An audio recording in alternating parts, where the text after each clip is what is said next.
Assalamualaikum, I am Habiba Rashid and you're watching South Asia Global. Let's have a look on headlines. Prime Minister Shehbaz Sharif has said that until terrorism ends in KPK and Balochistan, the country cannot progress. They are harming the country by infiltrating. We will continue to do our politics, but we have to come together against terrorism. The National Assembly House became one voice against the attack on the Jafar Express in Bolan, and the House unanimously passed a condemnation resolution. The resolution was presented in the National Assembly by Federal Minister for Parliamentary Affairs, Dr. Tariq Fasal Chaudhry, and was signed by the members of all political parties, including the opposition. PPP Chairman Bilawal Bhutto Zardari says that the forces that want to defeat Pakistan are advising rapidly and terrorists are taking advantage of the lack of unity among political parties.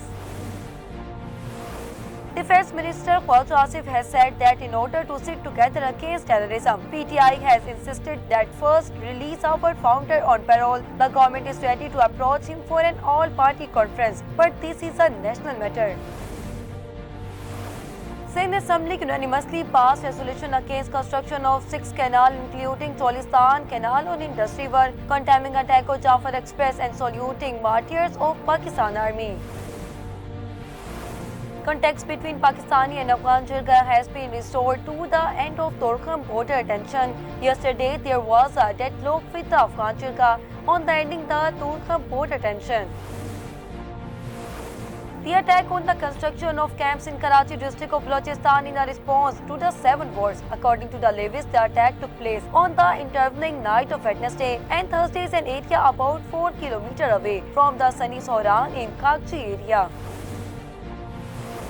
Federal Minister for Communication Abdullah Alim Khan has given a deadline of 2 months to NHA member to improve their performance. Expressing his anger, Abdullah Alim Khan said that the National Highway Authority should change its approach. The most wanted human smuggler involved in the last month Lapian port disaster has been arrested. According to the Federal Investigation Agency, the suspect has been identified as Amir Hussain, who was arrested from Khurram district. Russia and Saudi Arabia has agreed on the measure to resolve the solution in Ukraine.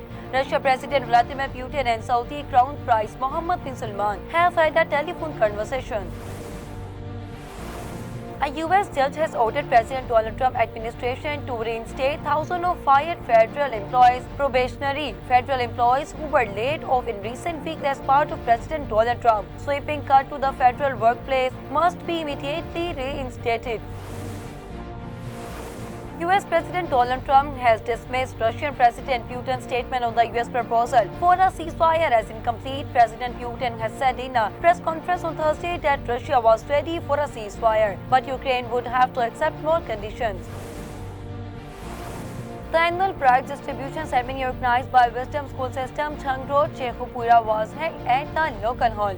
During this, the boys and girls of the school presented a debut show to enhance the charm of the ceremony. All the credit for the children's position goes to the teachers, students, and parents who teach the children with great dedication and hard work throughout the year. And the Board of Control for Cricket in India has banned English cricketer Harry Brook from participating in the IPL for 2 years. Stay tuned with South Asia Global, and for more updates, you can visit our website sag.tv.